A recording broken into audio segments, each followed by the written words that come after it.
अस्सलाम वालेकुम। अस्सलाम वालेकुम। देखिए आज के सेशन का जो पर्पस है वो ये है कि how to set up the lab to in order to perform scanning.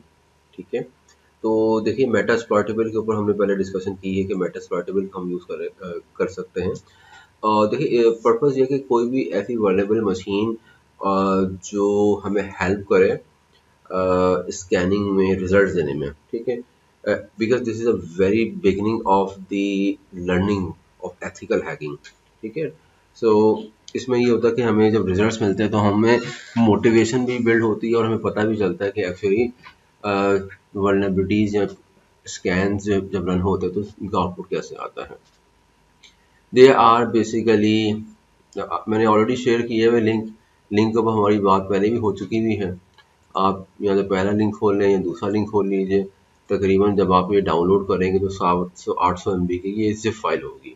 ठीक है, यहाँ पर क्लिक करेंगे। मैंने इस लिंक से डाउनलोड नहीं किया, मैंने सोर्स फोर्स का जो लिंक था उसे मैंने डाउनलोड किया था। ठीक है, आई होप कि ये लिंक भी वर्किंग कंडीशन में होगा क्योंकि रैपिड 7 वालों ने बनाया है। एंड रैपिड 7 के बारे में जैसे मैंने पहले बताया कि एक बहुत बड़ी कंपनी है। ठीक है, नेक्स्ट पोस्ट इनका समझ लीजिए कि एक बहुत बड़ा ही जिसको कहते हैं ना brand for network vulnerability assessment. ठीक है, और ऑडिटिंग वगैरह के लिए बहुत बड़ा सॉफ्टवेयर है। ठीक है, तो आप इन दोनों में से किसी भी एक लिंक के ऊपर क्लिक करके आप इसको डाउनलोड कर लें। जब आप इसको डाउनलोड कर लेंगे तो हम आपके पास जो है वो ये आपको मिल जाएगी मेटा एक्सप्लॉइटेबल लिनक्स 2.0। ये मेरे पास ऑलरेडी सॉफ्ट पड़ी हुई है, मैंने डाउनलोड करके रखी हुई है, आइजो फाइल है। अच्छा, मैं ये रिकॉर्डिंग इसलिए भी कर रहा हूँ कि आपको कैसे यूज़ करना है आइजो फाइल को। देखिए मेटा एक्सप्लॉइटेबल 2 भी है, क्योप्ट्रिक्स से भी डिफरेंट लेवल्स हैं। क्योप्ट्रिक्स भी एक अच्छी बिगनिंग लेवल के ऊपर वर्ल्डेबल वीएम से क्योप्ट्रिक्स वर्जन 1, 2, 3 आप ये सारी डाउनलोड कर लें वन बाय वन करके। क्योप्ट्रिक्स का लिंक जो है वो भी मैं आपको शेयर करता हूँ। क्योप्ट्रिक्स, ठीक है, इसके अंदर डिफरेंट लेवल्स हैं। ठीक है, आप लेवल 1 से स्टार्ट कर लें, फिर लेवल 2 एंड लेवल 3। ठीक है, क्योप्ट्रिक्स। ठीक है, इंस्टॉलिंग क्योप्ट्रिक्स तो छोड़ दें, वन हब पे मिल जाएगी आपको। वर्ल्ड हब की साइट के ऊपर और भी बहुत सारी वीएम से लिनक्स थी। ठीक है, ये 2014 का इसका लेवल 5 तक है। आप इसको लेवल 1 से स्टार्ट करें, लेवल 1, लेवल 2, 3, 4, 5। ठीक है, तो हमारा पर्पस देखिए हम हमारे पास जितनी ज़्यादा वीएम्स होंगी, वर्नेबल वीएम्स होंगी, उनको हम कॉम्प्रोमाइज ज़रूर हम एक्सेस करते रहेंगे, ओन करते रहेंगे। तो हम वैसे वैसे हम सीखते जाएंगे। ठीक है, तो अभी जैसे कि क्लास में मैंने मेटा एक्सप्लॉइटेबल वर्जन 2 की जिक्र किया था, तो आप इसको यूज़ कर लें। अब देखिए ये ज़िप फाइल है।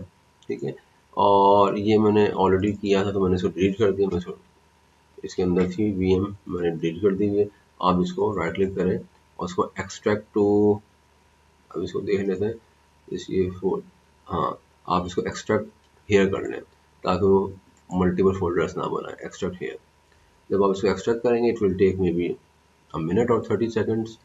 800 MB का लगभग साइज है, और अनजिप होने के बाद जो है वो आई गेस हो कि ये देखते हैं इसका क्या साइज बनता है।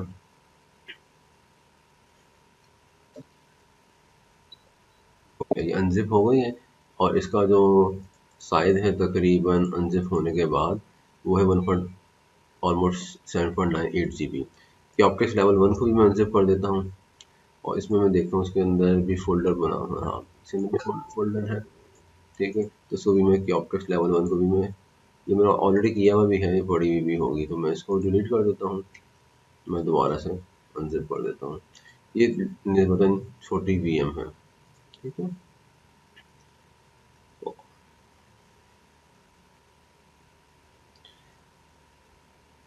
ठीक है, दोनों अनजिप हो गई हैं। अब देखिए मेरे पास यहाँ पर जो पहले से चल रही हैं इनको तो आप इग्नोर करें। अब हमने मेटा एक्सप्लॉइटेबल की वीएम बनानी है। अब आप मेटा एक्सप्लॉइटेबल की डायरेक्टरी में अगर आप आएंगे तो आप देखेंगे कि ये वीएमडीके फाइल है।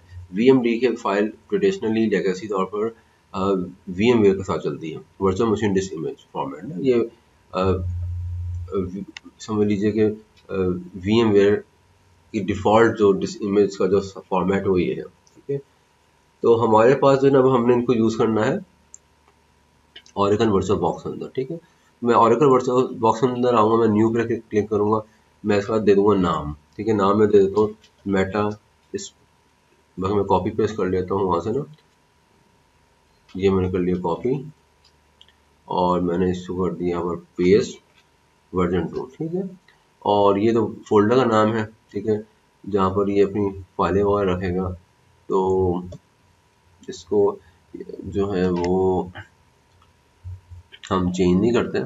ठीक है, हमारा मेन जो पर्पज़ है आइजो हमें नहीं चाहिए इसमें, ये लिनक्स है और ये जो Ubuntu 32 बिट है, जैसे Ubuntu वर्जन इसका 32 बिट, इससे खैर ऐसे कोई खास फर्क नहीं पड़ने वाला।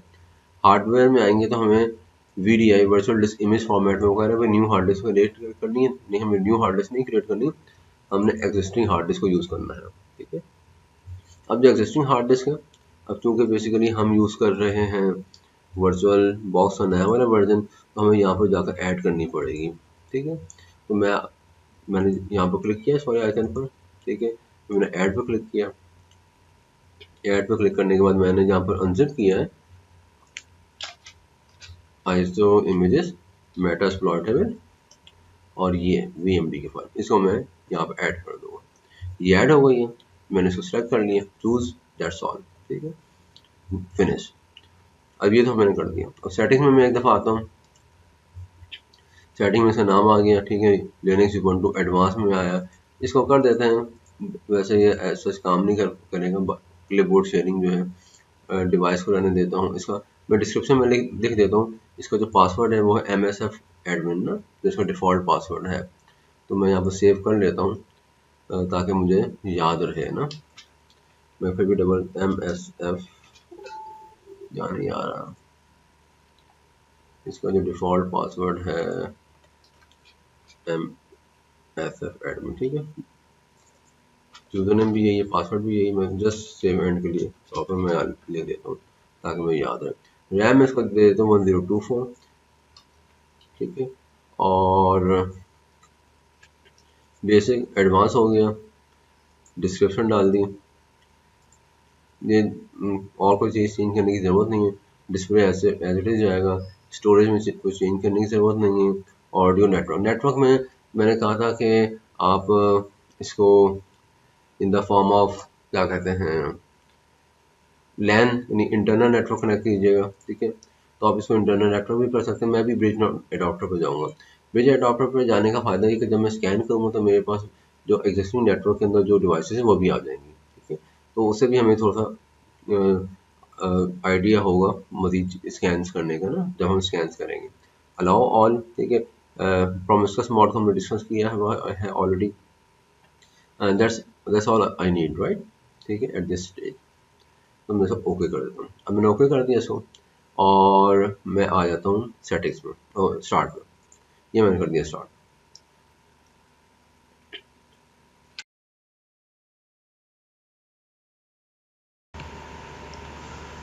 अच्छा, अब ये स्टार्ट हो रही है पावरिंग अप VM।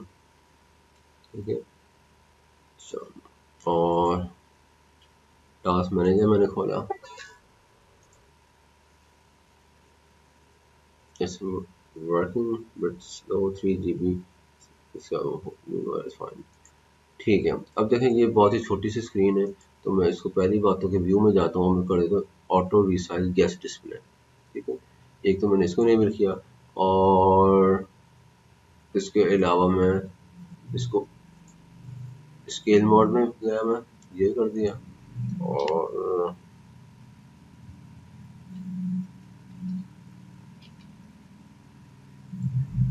इसको मैं फर्दर थोड़ा सा इसकी सेटिंग में आकर ऑटो स्केल आउटपुट कर दिया। ठीक है, स्केल मोड में भी जा सकता हूँ, स्केल मोड में मुझे पर्सनली पसंद नहीं है, बिल्कुल स्क्रीन जो है वो बड़ी फट सी जाती है, इसकी रेजोल्यूशन जो है, लेकिन चले शो करने के लिए। ठीक है, अब MSF admin user name password है MSF एडमिन। ठीक है, और मैं लॉगिन हो गया और मेरे घर से बात है मैं नॉर्मल यूजर से लॉगिन हुआ और लेकिन इसको बेसिकली सूडो के ग्रुप में ही एडेड है। सही है, स्क्रीन क्लियर कर दी मैंने, कंट्रोल एल से स्क्रीन क्लियर हो जाती है, आप क्लियर की कमांड देंगे तो स्क्रीन शेयर हो जाती है। मैं चेक करता हूँ इसको आईपी एड्रेस मिला है, तो इसको आईपी एड्रेस को DHCP चल रहा है मेरे नेटवर्क में, तो उसको DHCP सर्वर से आईपी मिल गया है, ठीक है, जो कि आईपी है 192.168.0.101। लैब में जब मैंने क्लास में मैंने करवाया था तो मैंने आपको कहा था कि आप मैनुअल आईपी भी लगा सकते हैं, तो मैं क्या करता हूँ भी आपको मैनुअल आईपी भी लगा कर दिखा देता हूँ कि मैनुअल आईपी कैसे लगेगी। प्लस इसे हम चेक कर लेते हैं क्या डिफॉल्ट गेटवे ऐड हुआ है, तो ऑब्वियसली जब DHCP जो है वो इनने इसको आईपी असाइन की है तो ये डिफॉल्ट गेटवे भी इसके ऊपर असाइन हो गया, और इसका मतलब है कि मैं अब इंटरनेट पर पिंग विंग जो है वो मैं कर सकता हूँ, पिंग गूगल.com वगैरह सब चलेगा, ठीक है। अच्छा, बेहतर ये है कि मेटास पार्टिकल को एज हमने विक्टिम मशीन यूज़ करनी है, तो इसमें मेलवेयर वगैरह ऐसा नहीं है। जो मेलवेयर वाली मशीन्स होती हैं जिनके अंदर वायरसेस होते हैं, जब मैं वो पढ़ाता हूँ मेलवेयर एनालिसिस वाले कोर्सेज, तो उसके अंदर फिर हम उसको बिल्कुल ही आइसोलेटेड सैंडबॉक्स एनवायरनमेंट में रखते हैं, तो दैट्स फाइन। अगर ये हमारे ब्रिज नेटवर्क के साथ भी अटैच है तो अभी ऐसा इसको कोई हमें हमारे मेन नेटवर्क को कोई रिस्क नहीं है। अच्छा अच्छा, मैं आपको एक आईपी असाइन करना सिखा देता हूँ। हम आईपी इस पर लगा देते हैं, फॉर एग्जांपल 0.11 लगा 0.11 लगा देते हैं। पहले पिंग करके देख लेते हैं कि क्या ये आईपी किसी और मशीन को तो नहीं लगी हुई, तो अगर इसको लगी हुई होगी तो फिर हम इसको नहीं लगाएंगे। तो 0.11 से हमारे पिंग रिप्लाई नहीं आ रहा, ठीक है। तो अब मैं ये आईपी इस मशीन पर लगा देता हूँ, और क्योंकि हमारी टेस्टिंग इन्वायरमेंट ही है तो मैं इसको परमानेंट नहीं करता, तो टेम्प्रेरी आईपी लगाने का तरीकाकार ये है कि if config name of the command है ETS0, जिस इंटरफेस में लगानी है आपको ये इंटरफेस नज़र आ रहा होगा। उसके बाद आईपी जो लगानी है 192.168.0.11। उसके बाद या तो आप स्लैश करके सबनेट मास्क दे सकते हैं 24, या आप 255 सॉरी यहाँ 255.255.255.0 सबनेट मास्क दे सकते हैं, जो क्लासिक का डिफॉल्ट सबनेट मास्क होता है। परमिशन डिनाइड वगैरह परमिशन नहीं है तो मैं इससे आगे सूडो लगा देता हूँ। ये सूडो लगाया, पासवर्ड मांग रहा है MSF एडमिन, और ये मेरा invalid argument pseudo if config ETS0। अच्छा, नेट मास्क की कमांड में नेट मास्क लिखना पड़ता है, ये आ गया नेट मास्क, ठीक है, ये लिखना पड़ेगा हमें, ठीक है, ये मैंने लिख दिया, सही है।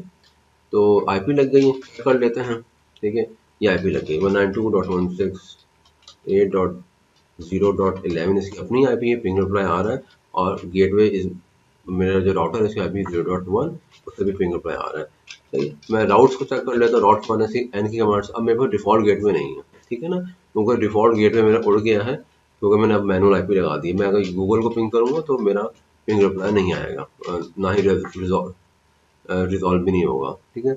नेटवर्क इज अनरीचेबल, ठीक है। अच्छा, नेटवर्क अनरीचेबल होने का मकसद ये है कि मेरी जो रेजोल्यूशन है वो भी काम नहीं कर रही, वो काम करनी चाहिए क्योंकि डिफॉल्ट गेटवे से लगा हुआ, लेकिन नेटवर्क अनरीचेबल है, ठीक है। तो गेटवे मैं लेट मी करेक्ट, ठीक है, कैट etc resolve.conf के अंदर DNS की सेटिंग होती है, नेम सर्वर मैंने डाला हुआ है 0.1 गेटवे, लेकिन गेटवे जो है ना वो रिजॉल्व तो करके दे रहा होगा, लेकिन इसका नेटवर्क जो है वो रीचेबल नहीं है, सही है। तो नेटवर्क को रीचेबल बनाने के लिए हमें डिफॉल्ट गेटवे लगाना पड़ेगा, तो राउट ऐड की कमांड से हम इस पर डिफॉल्ट गेटवे लगा देते हैं, सूडो राउट ऐड और अब मुझे डिफॉल्ट गेटवे 192.168.0.1, ये मैंने डिफॉल्ट गेटवे ऐड कर दिया।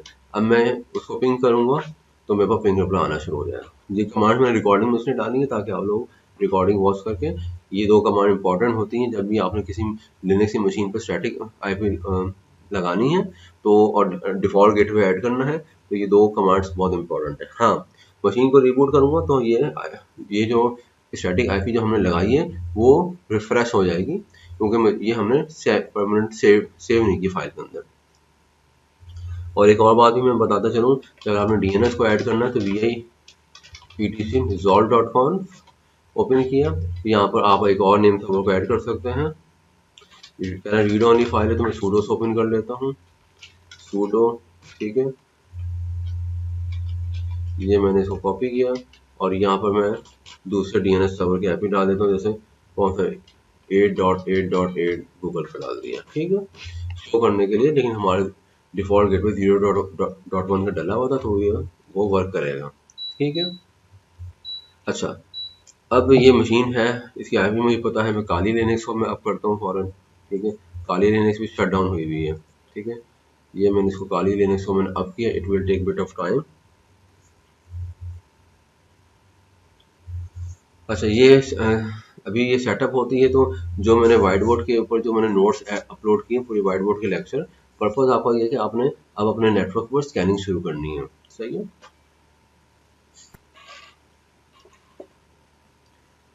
अच्छा,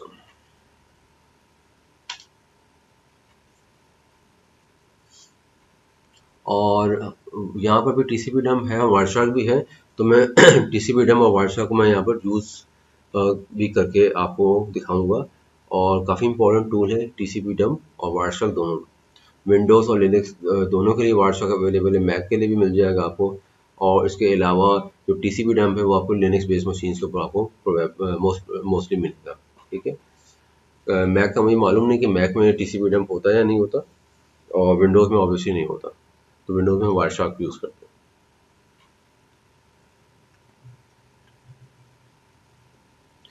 ठीक है, मेरी मशीन अब आ गई, मैं लॉगिन कर लेता हूँ। काली काली से मैंने लॉगिन किया, और साथ में मैं अपने वाइट बोर्ड को ओपन कर लेता हूँ। वाइट बोर्ड की फाइल्स कहाँ पड़ी हुई हैं, डी कोड, मैं जरा इसे डी कोर्सेस वाइट बोर्ड कहाँ पर सेव हुई है फाइल्स, वाइट बोर्ड, ठीक है। और ये 9 तारीख वाला लेक्चर हम इसको ओपन कर लेते हैं, ठीक है। ओपन हो गया है, इसके अंदर हमारे वो एक्टिविटी जो भी मैंने कमेंट्स वगैरह डाले वो भी सारे सेव हुए हुए हैं, ठीक है। तो अब देखिए, सबसे पहले तो हम ये करेंगे कि हम बेसिक स्कैनिंग हम रन कर लेते हैं। और बेसिक स्कैनिंग रन करने से पहले मैं आप लोगों को जो है वो एक बहुत इंपॉर्टेंट टूल नेटकैट भी सिखा देता हूँ, ठीक है। Netcat is considered as a Swiss army knife, ठीक है। आई होप मेरे पास ये VM चल गई होगी। कहाँ गई ये VM, जहाँ पर होगी VM। मैं ज़रा इस पर IPs वगैरह चेक करूँ, इसकी IPs वगैरह क्या लगी हुई हैं। इसकी IPs ये, अच्छा, मशीन ये रीस्टार्ट हुई है कम्प्लीटली, शट डाउन थी, स्टार्ट हुई है, तो ये सारी चीज़ें हमें ओपन करनी पड़ेंगी। टर्मिनल इम्यूलेटर खुल जाओ भाई, ठीक है। अच्छा, तो इसके ऊपर IP जो अभी मिली है वो मिली है 0.108। ये जो ETS 0, इसके ऊपर कोई IP नहीं लगी हुई। याद होगा मैंने आपको बताया था कि LAN प्राइवेट इंटरनल नेटवर्क के साथ कनेक्टेड है, ठीक है। तो ETS 1 हम यूज़ करेंगे। मैं ETS 1 से जो है मैं पुटी कर लेता हूँ ETS 1 के ऊपर, जिसकी IP 108 192.168.0.108। काली से लॉगिन करूँगा, काली काली, और ये मेरे पास आ गया इसका टर्मिनल, ठीक है, पुटी का, जो कि मुझे बहुत ज़्यादा पसंद है। अच्छा, देखिए, सबसे पहले मैं ऐसा करता हूँ कि मैंने जो आपको 3 वे हैंडशेक सिखाना था, हम वो सिखा देते हैं। अच्छा, 3 वे हैंडशेक में मसला ये आएगा कि चूँकि अब ये मशीन मेरे पास जो ना ब्रिज मोड में लगी हुई, तो बहुत ज़्यादा ट्रैफिक आ रहा होगा, तो कोई मसला नहीं, चलिए हम फ़िल्टर लगा लेंगे। तो मैं सबसे पहले तो ये करता हूँ कि मैं आ जाता हूँ, ये मैं सूडो कर लेता हूँ, मैं SU कर लेता हूँ, सूडो SU माना, ठीक है। अब मैं पासवर्ड मांग रहा है, ये मैं लॉगिन कर लिया, रूट रूट से लॉगिन कर लिया मैंने ना। अच्छा, वहाँ पे मैं करूँगा रूट से, तो वो मुझे कुछ एरर दे रहा था उस दिन, रुके यहाँ से। अच्छा, मैं यहाँ से चलाऊँगा तो मुझे वाइट शार्क रूट से चलाने पर मुझे दे रहा था एरर, लेकिन यहाँ से चलाने में मुझे आई गेस एरर नहीं देगा।